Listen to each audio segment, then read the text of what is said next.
Well, good morning, ladies and gentlemen. This video shall be short and sweet. I'll get to the point. I'm going to do a little rant today on knitting supplies.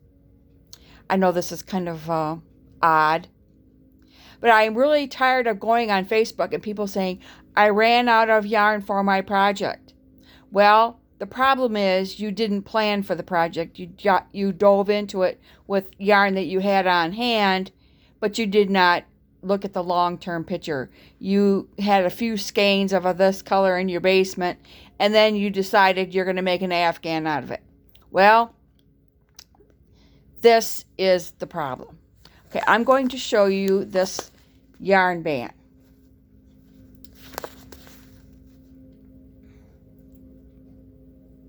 I can get this into focus.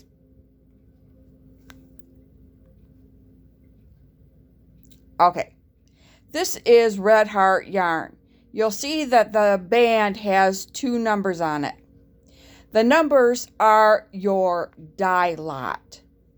When you go to buy yarn, you want to buy enough yarn, number 1, for your project, and number 2, you want these numbers to match. Why do I say you want these numbers to match? Because you can have 2 different colors of white, but the whites may not even match. They may have put a tinge of brown into the white or a tinge of gray, and your yarn colors will not match. So when you are at the yarn store and you are planning a major project, look at these numbers and make sure they all match. You can even walk into Walmart and you'll see this yarn, but the numbers will not match. One will say 922876, then the other one will say 787229. Your dye lots will not match. Now, if you read your pattern, it will say how much you need for size small. The pattern will say how much yarn you need for size medium. The pattern will say what size you need for large, or whatever size you're making. You need to read the pattern. You need to read it, and you need to determine how much yarn you're going to need for your project.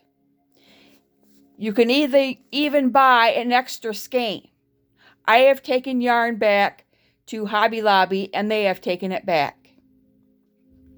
Now, we are not going to discuss Hobby Lobby and their birth control policy on this video. That is another video for another day.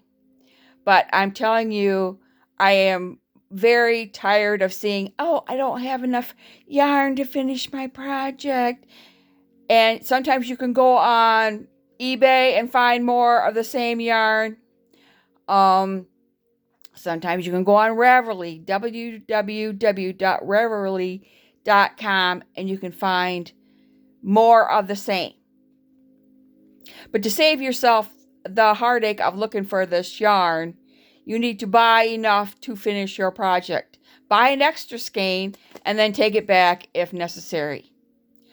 But make sure you read the numbers on the back of the ball band. And furthermore, I don't want your opinion of Red Heart yarn. Red Heart yarn has a place in the world. If I'm going to make an afghan to donate to a charity, I'm not going to make it out of high-end yarn. I'm going to make it out of something I find at Walmart or somewhere else. So you can save that discussion. Thank you for listening to my little rant on dye lot numbers and checking your numbers, and have a great day.